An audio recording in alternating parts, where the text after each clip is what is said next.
Irmãos, quando o Paulo me ligou pedindo para estar com vocês, ontem,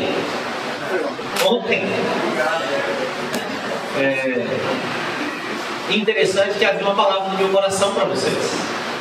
Por isso a resposta foi rápida. Ele até se surpreendeu. Sério? Aham, eu vou lá. Eu quero repartir com vocês algo do tema que Deus tem falado com vocês já aqui esse ano, eu estou sabendo. Abra sua Bíblia, por favor, em 2 Coríntios 5, 14 a 21. Vamos ler. Pastor Alexandre, o senhor vai me dar até que horas? A hora que eu quiser. Meu Deus, que liberdade maravilhosa.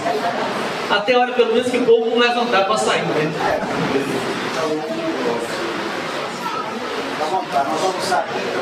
Tá bom. Todos acharam aí? Porque o amor de Cristo nos constrange. 2 Coríntios 5, 14. 2 aos Coríntios 5, 14. Confere? Porque o amor de Cristo nos constrange, julgando nós assim, que se um morreu por todos, logo todos morreram. Ele morreu por todos para que os que vivem não vivam mais para si, mas para aquele que por eles morreu e ressuscitou. Assim que daqui por diante a ninguém conhecemos segundo a carne. E ainda que também tenhamos conhecido Cristo segundo a carne, contudo agora já não o conhecemos desse modo.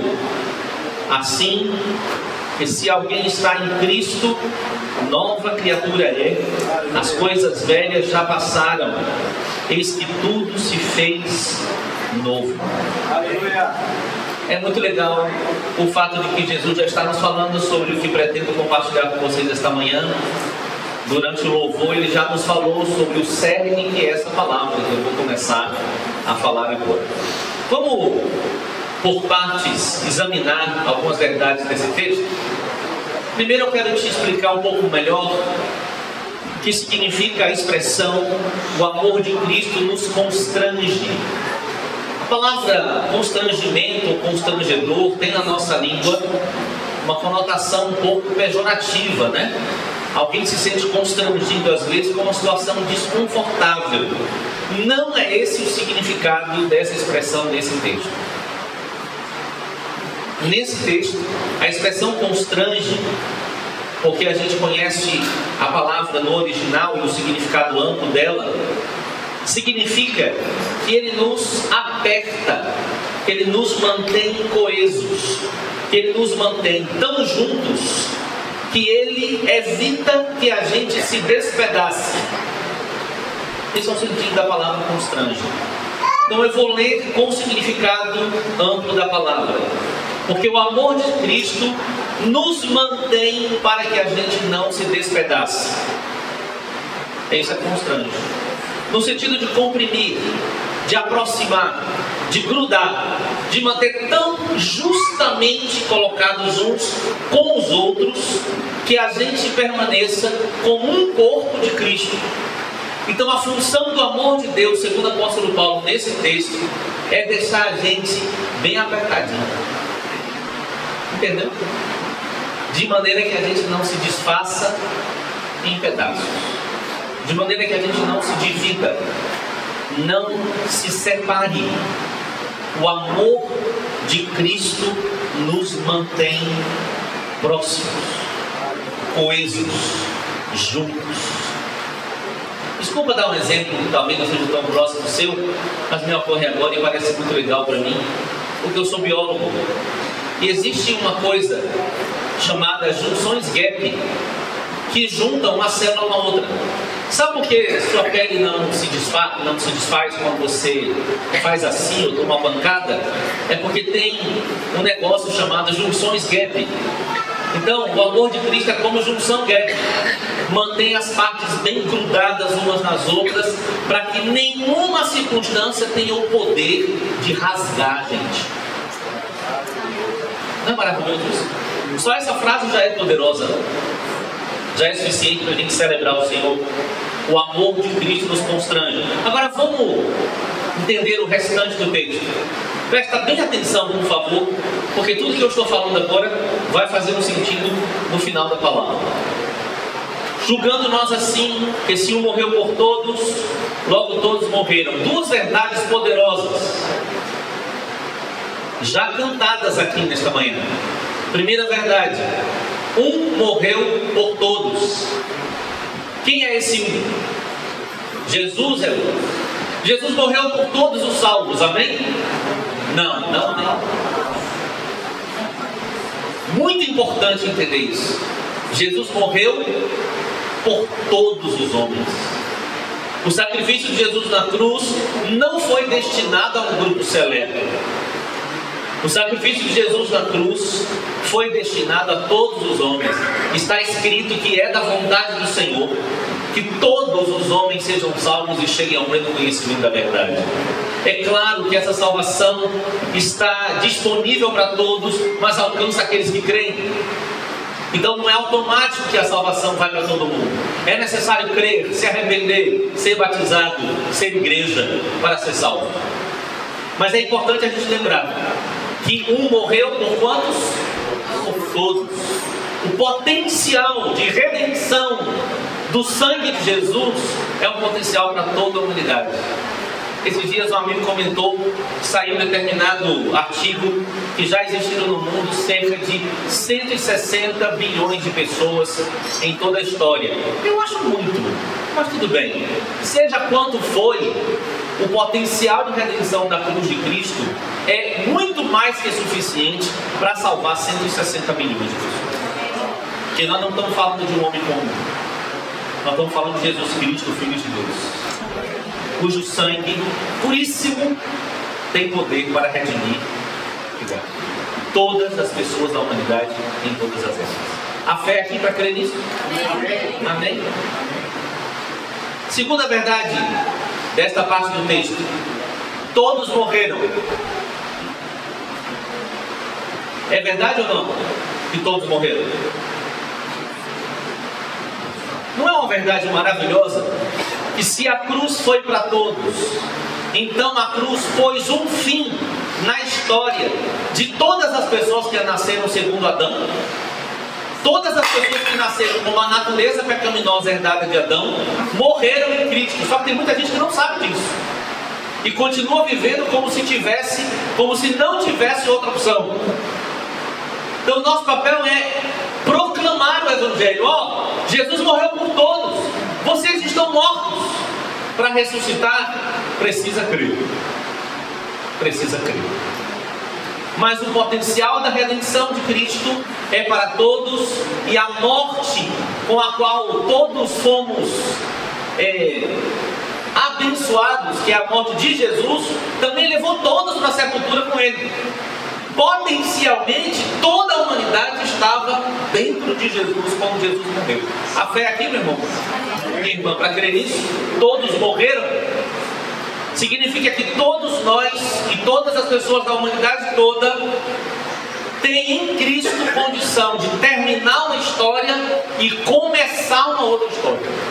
Eu vou repetir: todas as pessoas em Cristo Jesus tem condição de terminar uma história e começar uma nova história. Essa história de eu nasci assim, morri assim, isso é satânico, maligno e é mentiroso. Jamê chama de síndrome de Gabriela, né? Eu nasci assim, vou morrer assim. Esse negócio não precisa ser desse jeito. Por que não precisa ser desse jeito? Porque um morreu por todos, logo fala, todos morreram. Agora vamos continuar.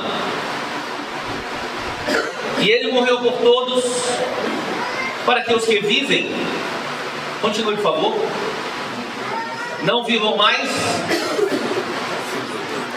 Está com a Bíblia aberta aí, não? É bom manter a Bíblia aberta, porque a gente está fazendo uma rápida exegese do texto. É legal você olhar aí as partes.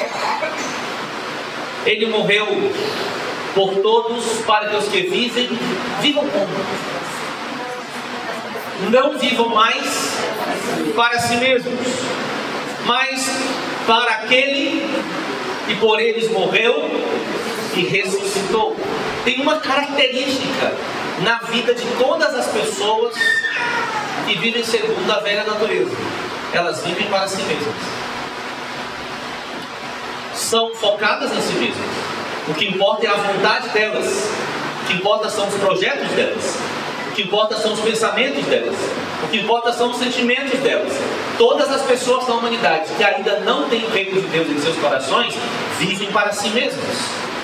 E nós vamos tomar muito cuidado, porque a tentação da gente se voltar para nós mesmos existe. Mas está escrito, e nós cremos, que Jesus morreu por todos para nos libertar desse estigma terrível que é viver preocupado com a minha própria vida, com o meu jeito, com meus pecados, com o meu sucesso, enfim, qualquer coisa ligada a mim. Tem uma coisa poderosa aqui, meus irmãos. Por favor, preste atenção. Quando você morreu em Cristo e ressuscitou com Ele, o espelho deixou de ser o seu alvo. E quando você vai para o espelho, você enxerga outra pessoa lá. Todos nós, contemplando como por espelho a glória do Senhor, somos transformados pelo Espírito de glória em glória. Até quando você vai no espelho, que você está querendo ver, essa imagem de Cristo já está formada em você. Porque não importa mais a nossa vontade, não importa mais nossos desejos, não importa mais as coisas que são particulares. O que importa é a vontade dele para nós. Amém? Amém? Para que você está vivo? A resposta que você deveria dizer rapidamente é: eu estou vivo para realizar a vontade do meu Senhor. Eu vivo para que a vontade dele se cumpra. Amém? Para que você está vivo? Você está vivo para ter uma profissão, para ser bem sucedido. Quem é solteiro está vivo para casar. Quem já é casado está vivo para ter neto. Eu estou meio assim ultimamente, gostando da ideia de netos, mas referentes a Davidson, quero deixar claro, não referentes a James, que fique claro, muito importante. Mas nós não vivemos para qualquer projeto aqui, ainda que realizamos coisas aqui, mas todas as coisas que realizamos devem ser em concordância com a vontade dele. Então, se estou casado, é para que o meu casamento seja de acordo com a vontade dele. Se tenho filhos, é para que o meu relacionamento com os filhos seja para a glória dele, de acordo com a vontade dele.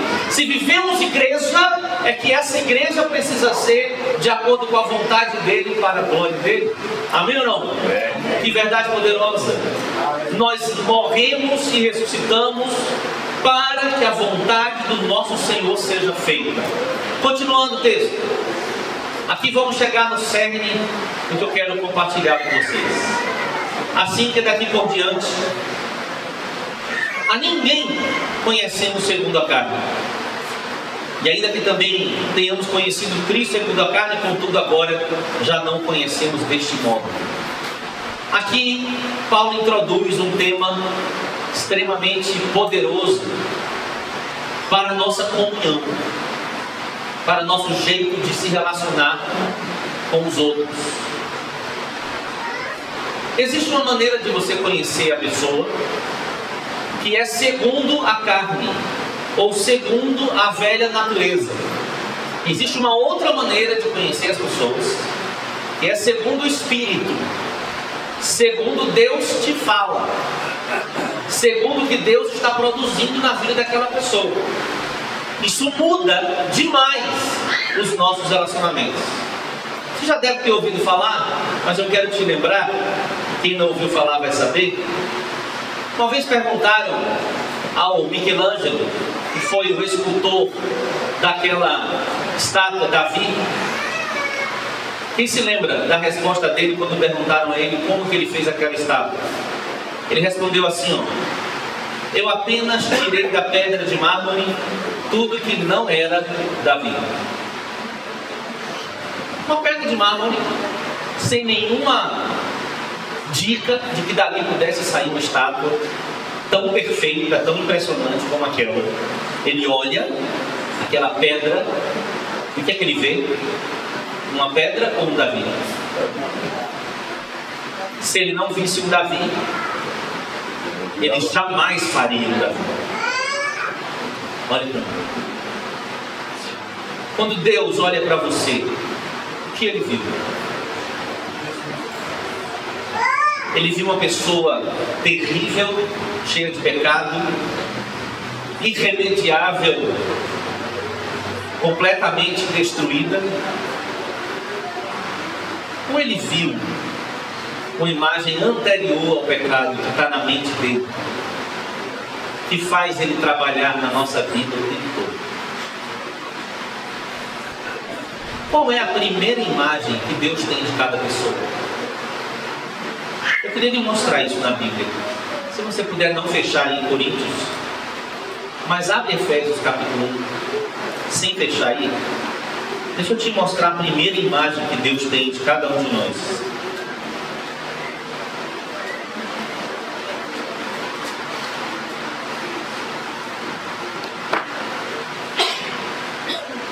Quem achou, diga amém. Quem não achou, diga peraí.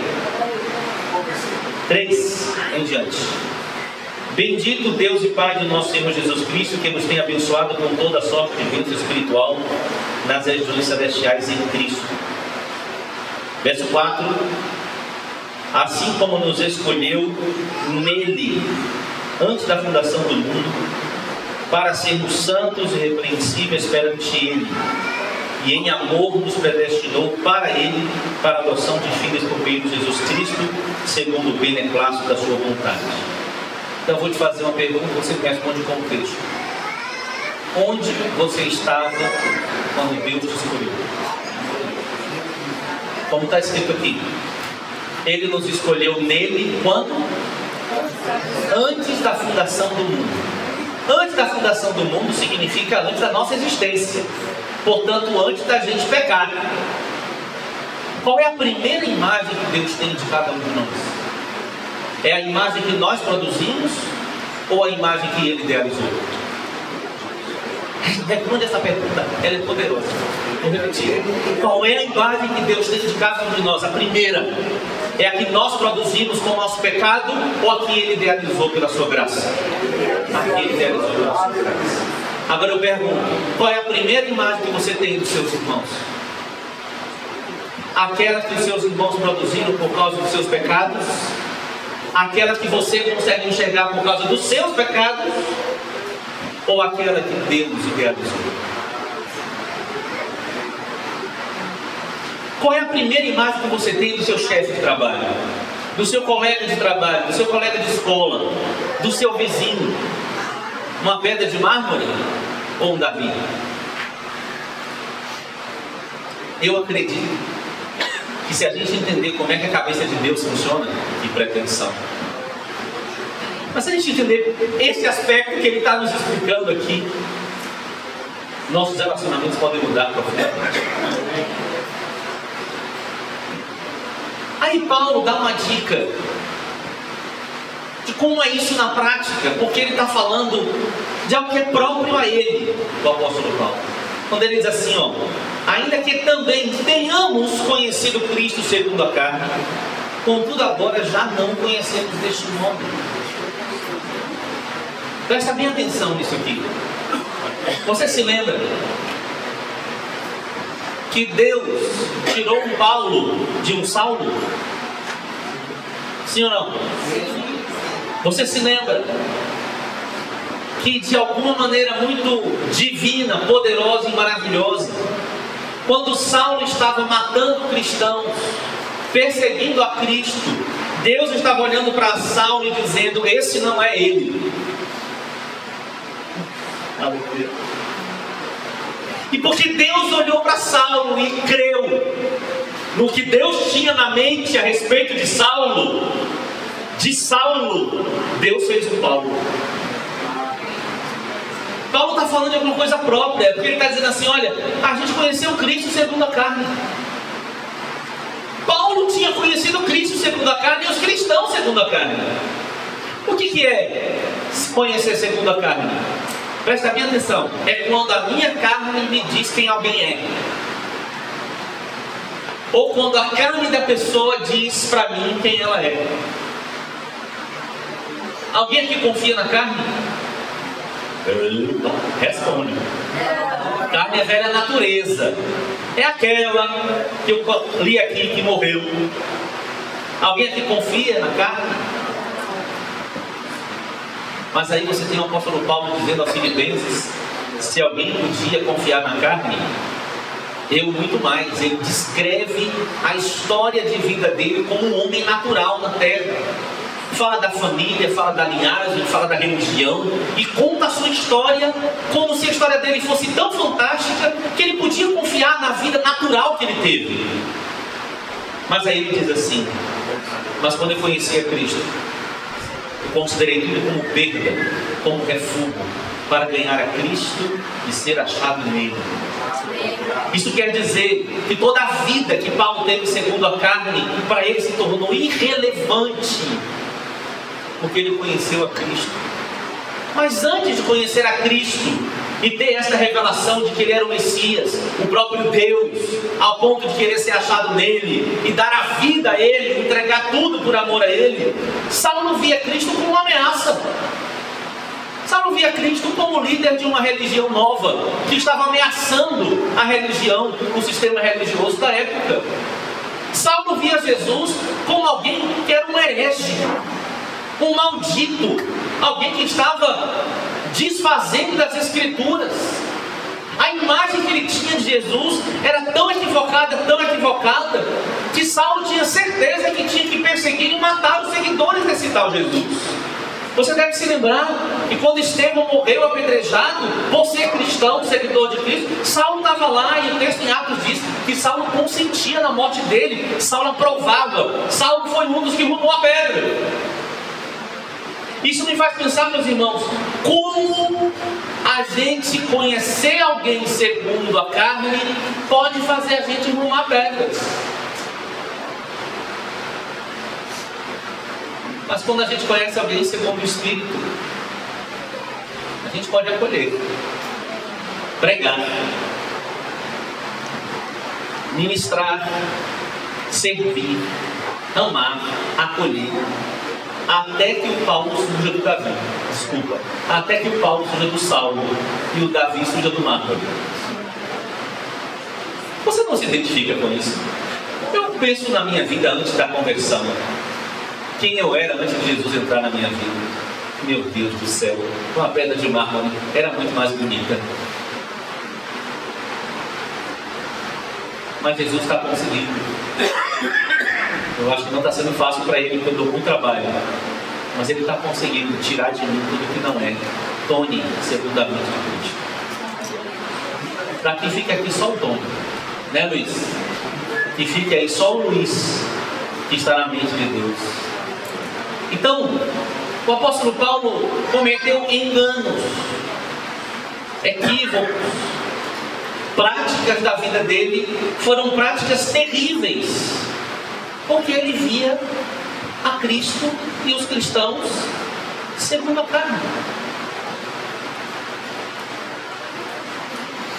Quando a carne de Saulo imperava dentro dele, a visão dele a respeito de Cristo e das pessoas estava errada.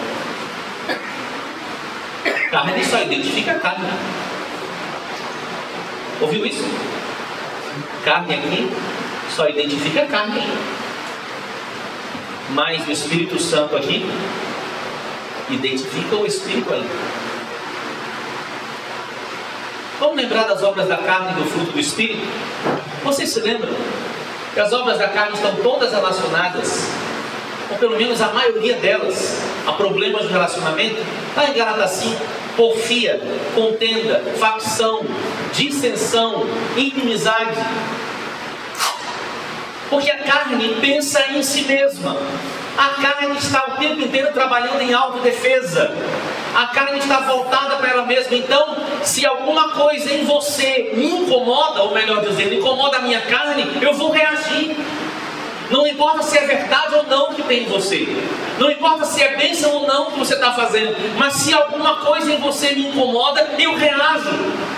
Isso é carne lidando com carne.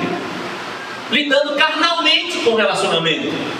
Mas, se eu já não vivo mais para mim mesmo, por isso que eu falei que era importante entender o começo do texto.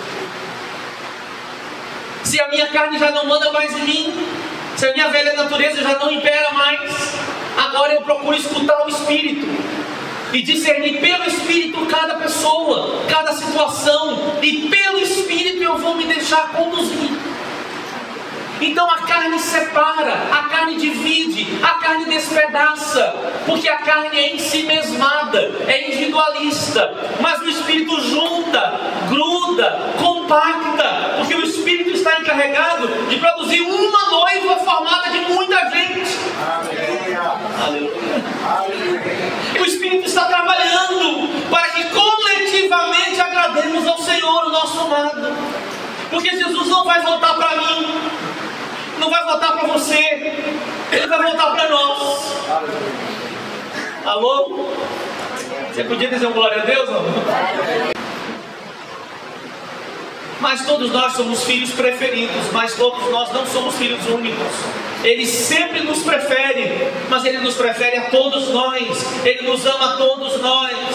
Se tem um irmão mais difícil, outro mais fácil, Ele nos prefere a todos nós.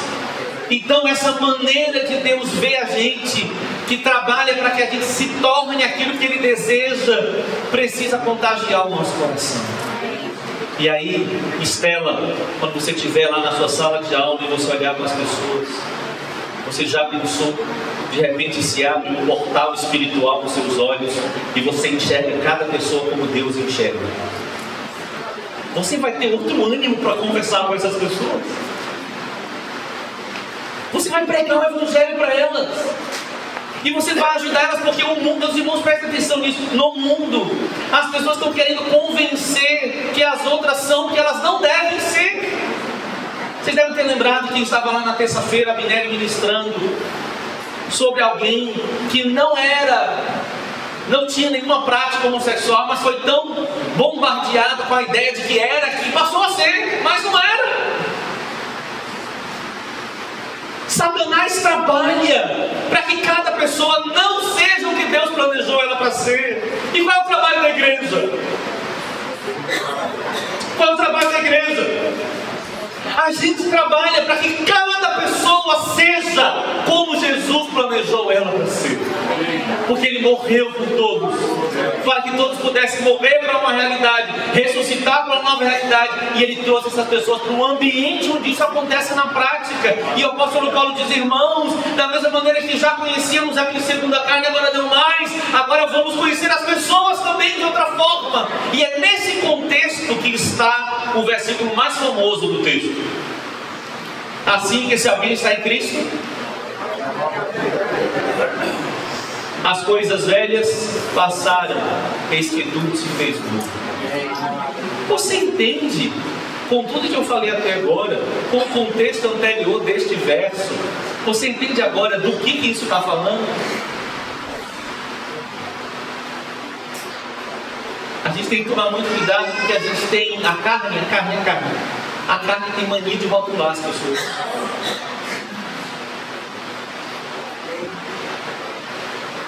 Um drogado é sempre um drogado.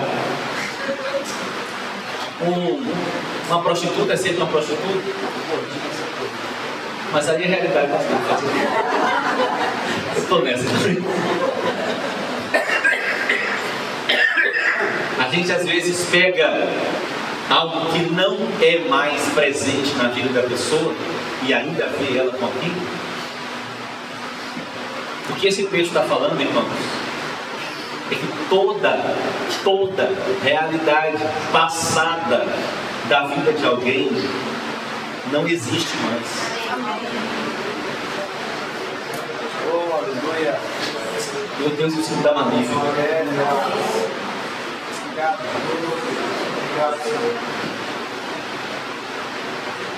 Talvez se você tivesse me conhecido antes da minha conversão, você me chamaria de Tony o mentiroso. Não me chame mais assim. Hoje Tony odeia a mentira, mas odeia com todas as coisas. Sabe quem fez isso? Aquele que morreu por mim e ressuscitou. E agora o pecado que antes me dava prazer, me dá nojo,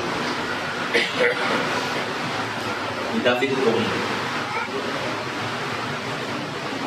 coisas velhas passaram, tudo se fez novo. Maravilhoso acreditar assim a respeito de nós mesmos.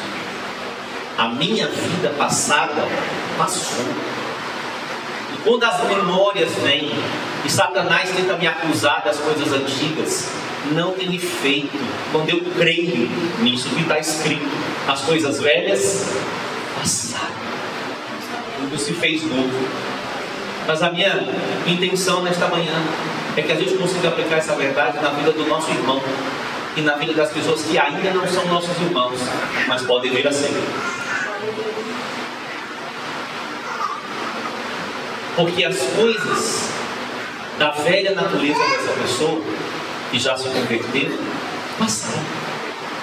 Bom demais, de vez em quando dá uma ressuscitada. Eu não sei se a palavra é ressuscitada não, porque morreu está morto. Talvez a memória que a gente traz das velhas práticas, as tentações que Satanás coloca diante de nós, às vezes faz a gente cair. Mas as nossas quedas não devem corresponder mais a uma realidade. Elas são quedas. Mas a gente precisa crer no que está escrito. As coisas do velho tornem passaram ou não passaram? Me ajuda a crer. Passaram ou não passaram? Passaram. Então João diz: filhinhos, não pequeis, mas se pecardes, temos um advogado. O próprio Jesus que morreu e ressuscitou, quando eu pego um advogado que diz: ah, mas eu já paguei, mas já passaram. Irmãos, que coisa linda é que na igreja a gente se lembre, e a gente lembre uns aos outros, querido, mas isso na sua vida já passou? O que você está fazendo aí? Não é uma maneira interessante de corrigir as pessoas? Prática antiga não precisa voltar. Já foi. Então o apóstolo Paulo, voltando à história dele, indo para Damasco para entrar nas casas e prender os cristãos, tem um encontro com Jesus, que você conhece a história. Quem não sabe muito, depois lê Atos 9. E aí Jesus aparece para ele e diz assim: Saulo, Saulo, por que você me persegue?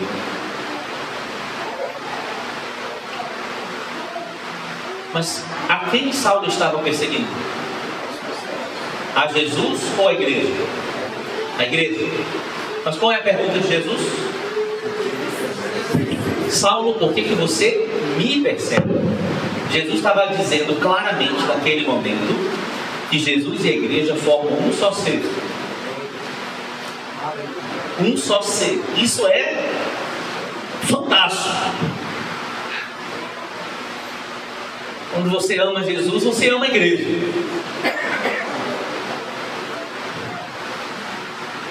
Quando você não ama Jesus, você não ama a igreja. Quando você ama a igreja, ama Jesus. Quando não ama a igreja, não ama Jesus. Para Jesus é assim. Então, aquilo que acontece na nossa vida em relação a Jesus determina o que acontece na nossa vida em relação aos irmãos. Vou repetir. O que acontece na nossa vida em relação a Ele determina o que acontece na nossa vida em relação uns aos outros. Se Ele me levou consigo para a cruz e nele eu morri, nele ressuscitei, agora tem um novo jeito de olhar, um novo jeito de lidar, um novo jeito de me relacionar com as pessoas. Na prática, quando Saulo tem aquele encontro com Jesus, e Jesus aparece para ele, ele fica cego, e Jesus manda Saulo encontrar com alguém que pertencia à igreja, que para mim é uma das cenas mais lindas da Bíblia, como o perseguidor encontra o perseguido, e o perseguido abençoa o perseguidor. Você entendeu? Saulo e Ananias. Quem era Ananias? O perseguido. Eu fico imaginando quando Jesus foi falar com ele, mandou o anjo lá falar com ele: ô Ananias, vai chegar aí Saulo. Eu acho que ele tomou um susto. Quem? Senhor, você sabia que esse cara é um perseguidor da igreja e é um assassino de cristãos? Mas aí o Senhor fala: Ananias, recebe ele, ora por ele. E aí tem um encontro mais improvável na realidade dos relacionamentos humanos. Presta atenção. O perseguido abre a porta para o seu perseguidor e descobre que ele não era mais o seu perseguidor.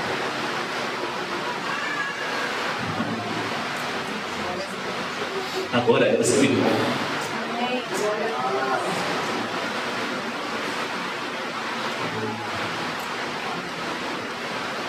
Ananias ora por Saulo. Saulo não estava cego, recupera a visão. Saulo sai dali e começa a ser um dos perseguidos. E se torna um apóstolo Paulo, que nós estamos lendo agora nessa Bíblia. Porque um dia, Jesus olhou para ele, não segundo a carne. E também um Ananias olhou para ele, não segundo, mas segundo uma palavra que recebeu de Deus a respeito dele. Nós podemos olhar uns aos outros com base numa palavra que Deus nos dá a respeito das pessoas. E nós podemos insistir com as pessoas. E nós podemos amar as pessoas. E nós podemos dar uma, duas, três, muitas chances a cada pessoa. Sabe por quê? Porque tem uma mente de Cristo que nos dá esperança. Tem um pensamento de Deus a respeito de cada pessoa que nos dá esperança. Tem uma verdade poderosa, que um morreu por todos, logo todos morreram. Então todas as pessoas podem viver a realidade de não viverem mais para si mesmos, mas para aquele que por elas morreu e ressuscitou. Todos nós passamos por isto. Todos nós podemos abençoar pessoas para que elas também passem por isso. Amém, meus irmãos? Eu queria que você pensasse agora, rapidinho, numa pessoa não convertida, que já te deu muito trabalho. Dá para imaginar alguém que nunca teve uma dessa na sua vida? É uma verdadeira pedra de mármore. Você já pensou se essa pessoa se converte? E ela muda completamente? O que será que vai sair de lá? Vai sair alguma coisa que Deus pensou. E tudo que Deus pensa é...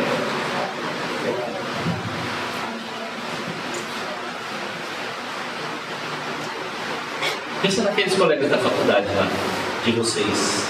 Tem muito crente agora naquela faculdade. Nosso, né? Se a pessoa olhar 2, 3 daquele aqui e receber de Deus uma revelação de quem é aquela pessoa segundo Cristo, e você ir contar para ela. Deus não está evangelizando um cara ateu.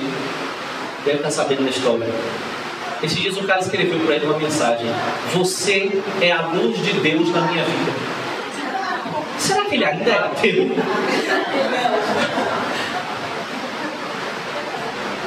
Mas tem que enxergar que aquele cara que se diz ateu é alguém por quem Jesus morreu e ressuscitou. E no dia que ele descobrir que Jesus ama ele, que Deus é o Pai dele, e se converter, ele vai ser um homem lindo, cheio do Espírito Santo e cheio de fé. É assim que a senhora está vendo cada uma daquelas pessoas, né, minha irmã? Por isso está animada a permanecer e continuar.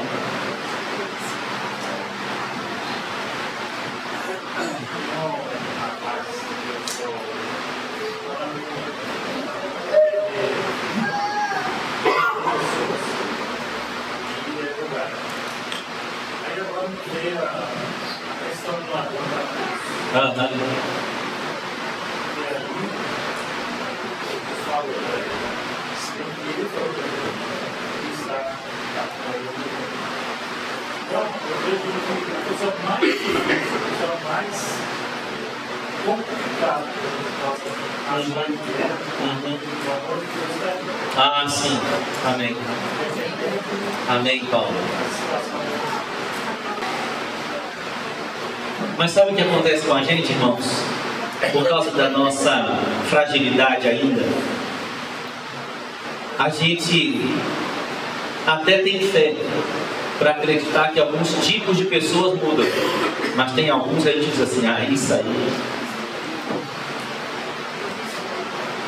Por isso que eu fiz questão de frisar. Um morreu, porque às vezes a gente acha que as pessoas mudam porque tem potencial nelas de mudança. Não tem nenhum potencial de mudança em nenhuma pessoa. As pessoas mudam porque Jesus morreu por elas e ressuscitou. O poder de transformação não reside na pessoa. O poder de transformação reside em Cristo e na sua cruz. Então, se eu creio na cruz de Cristo, eu creio na mudança de qualquer pessoa.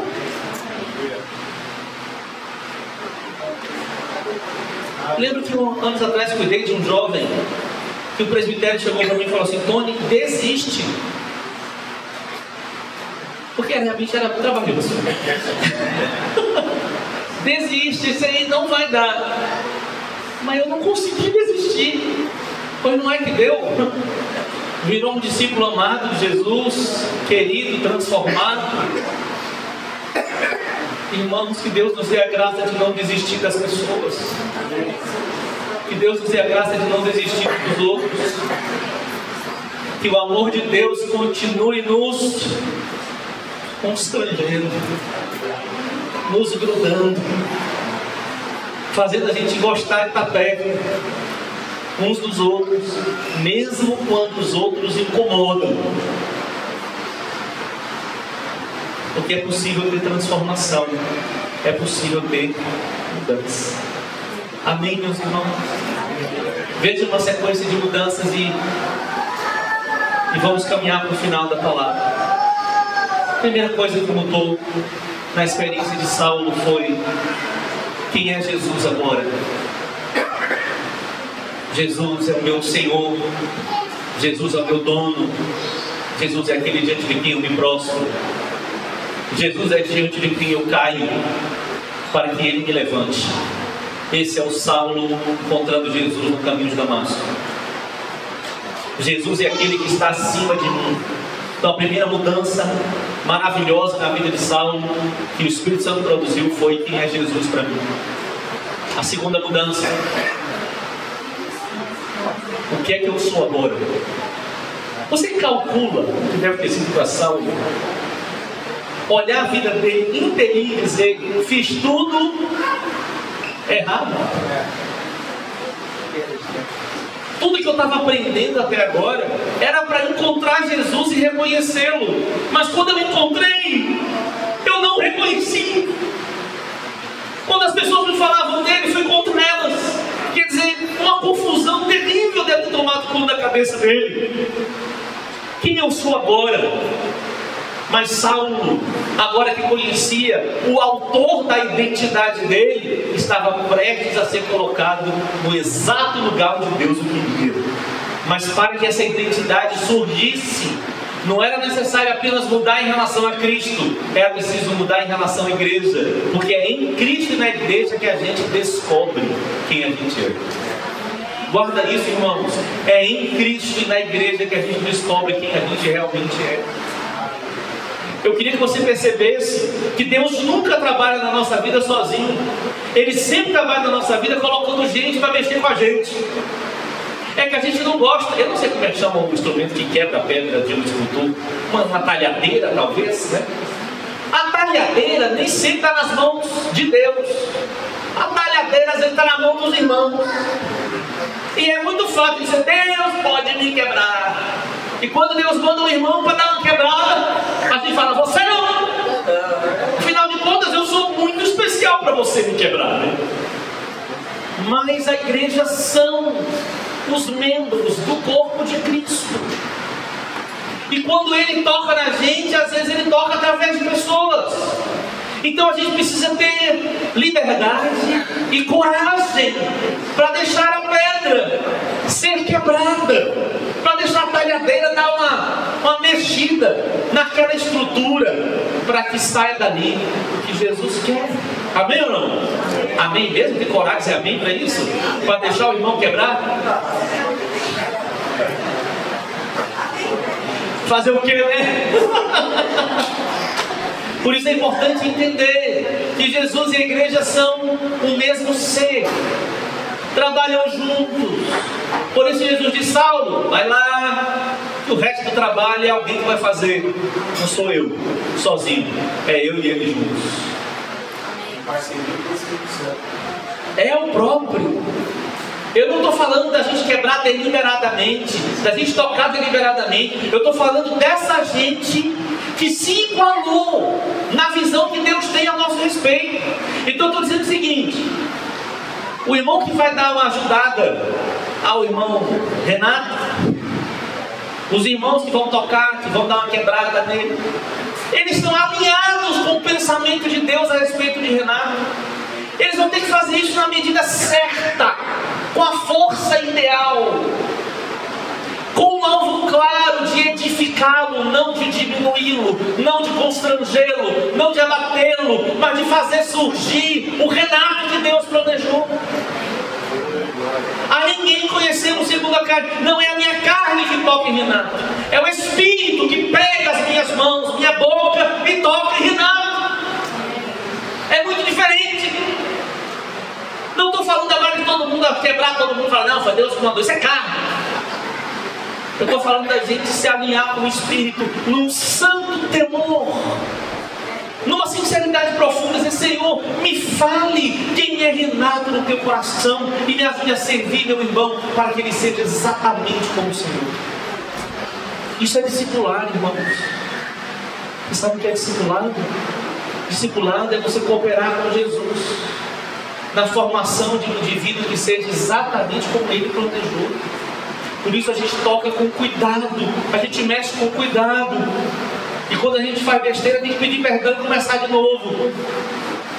Mas a gente pode e deve ser cooperador do Espírito, pelo Espírito, no poder do Espírito, na graciosidade do Espírito, para tocar no meio das pessoas.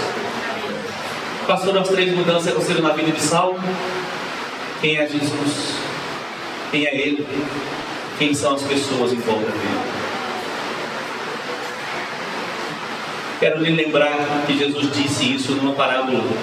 Essa verdade aparece na parábola chamada do filho pródigo. Você se lembra? Quando o filho pródigo cai em si, e ele se lembra que ele era filho de alguém, que ele não precisava estar daquele jeito, naquele lugar. Ele diz assim: irei ter com meu pai. E quando ele volta, você se lembra como o pai dele recebe? Eu sei que você se lembra que o pai dele fez uma festa, saiu correndo, abraçou, mas eu queria te lembrar um detalhe. Quando o filho entra na casa, o pai chama os servos. Alô? Está comigo? E os servos trocam a roupa, põem um anel e calçam uma sandália.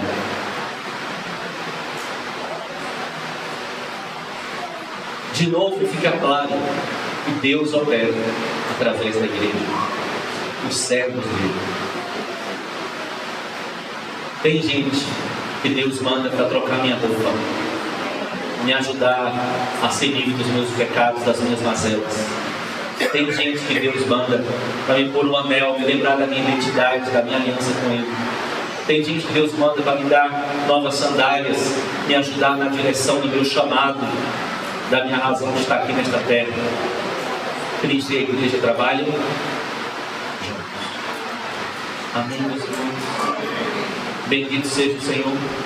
A gente pode dizer amém a esta palavra? Pode dizer amém a esse caminho? A ninguém conhecer segundo, mas vamos conhecer segundo o Espírito. Prometo que essa é a última. Você se lembra como a mulher samaritana reconheceu Jesus? Como ela chama Jesus? Primeiro, quem lembra? Como sendo tu judeu.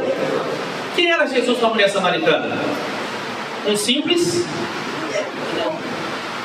Uma pessoa comum. Aí Jesus tem uma palavra de conhecimento a respeito dela. E aí ela avança um pouquinho. E ela chama Jesus de quê? Vejo que és profeta. Primeiro judeu, depois profeta. E aí quando ela avança um pouco mais no diálogo com Jesus, ou Jesus avança no diálogo com ela, ela fala assim: eu sei que há de vir o Messias. Aí Jesus responde para ela: sou eu que estou falando para você. Então aquela mulher saiu de um conhecimento completamente carnal a respeito de Jesus, natural a respeito de Jesus, que ele era um judeu, foi percebendo os dons daquela pessoa, que era Jesus. Depois ele se revela para ela e diz quem ele era. Que seja esse o caminho nosso a respeito dele, e o caminho nosso a respeito de cada pessoa. Tudo bem que a primeira impressão seja aquela que os nossos olhos naturais veem, mas por favor insiste para ter a segunda impressão. E não deixa a primeira ficar, diz que a primeira impressão que fica, né? Mas graças a Deus isso não está na Bíblia. Insiste, continua. Vai vendo o que Jesus está despertando naquela pessoa. Não sei se já aconteceu com você.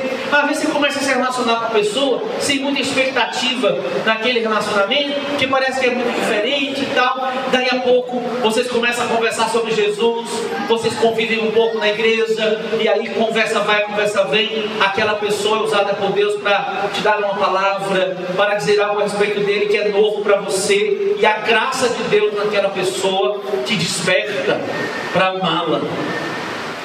Então, insiste. Continua um pouco mais. Faz perguntas para as pessoas. Deixa o Espírito Santo te revelar quem ela é. Podemos orar? Fica de pé um pouquinho.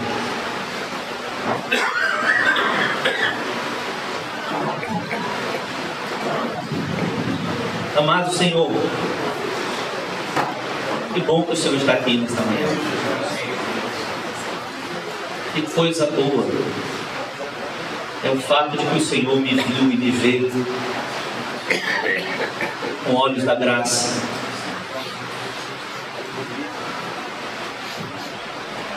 Eu oro, Jesus, para que esses irmãos nesta congregação cresçam na capacidade de enxergar como o Senhor enxerga a vida de cada pessoa.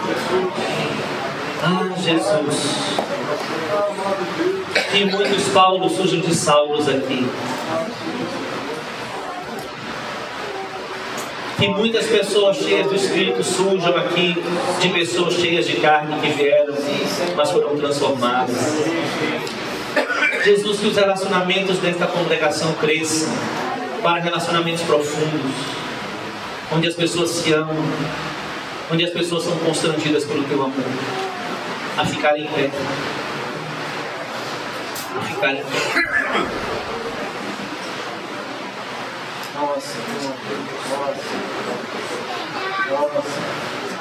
Eu sinto uma palavra de Deus para alguém aqui nesta manhã.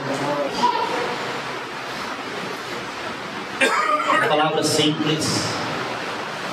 O Senhor está dizendo para alguém aqui nesta manhã: aquilo que disseram sobre você está errado. Eu quero te dizer quem você é.